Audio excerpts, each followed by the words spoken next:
Bonjour chers frères et sœurs de l'église de l'île Jésus, nous sommes aujourd'hui le mardi 4 avril 2023 et nous allons méditer ensemble Marc chapitre 11 versets 1 à 11.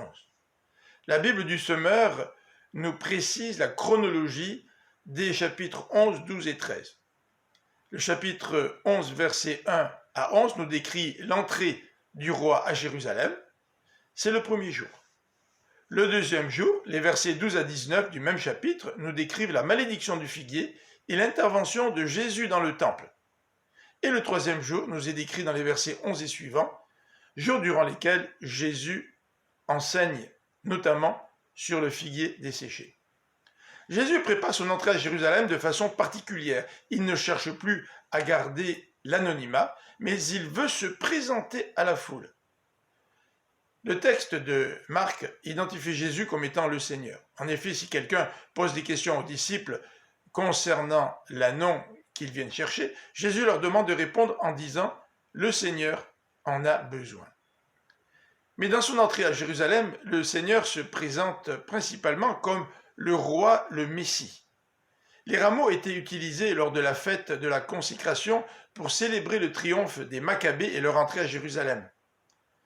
Le peuple crie les paroles suivantes. « Béni celui qui vient au nom de l'Éternel ». C'est une citation du psaume 118, notamment le verset 26. La foule reconnaît Jésus comme le Messie, comme le roi.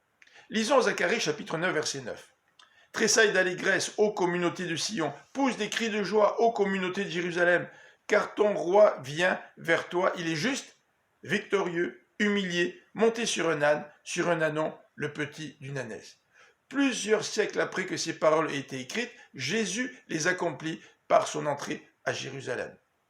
Notons que l'expression « victorieux » traduit un terme hébreu qui veut dire « sauver ».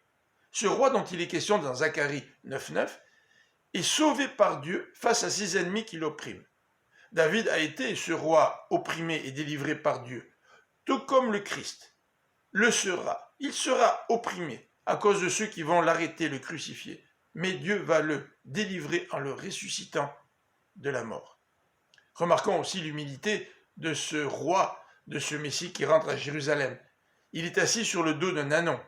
Jusqu'au temps de David, la mule était la monture des princes, mais elle a été ensuite remplacée par le cheval qui symbolise la force militaire.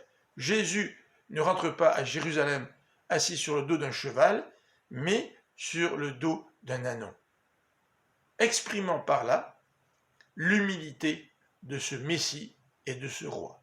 Je vous souhaite une bonne fin de journée, que le Seigneur vous bénisse. À demain.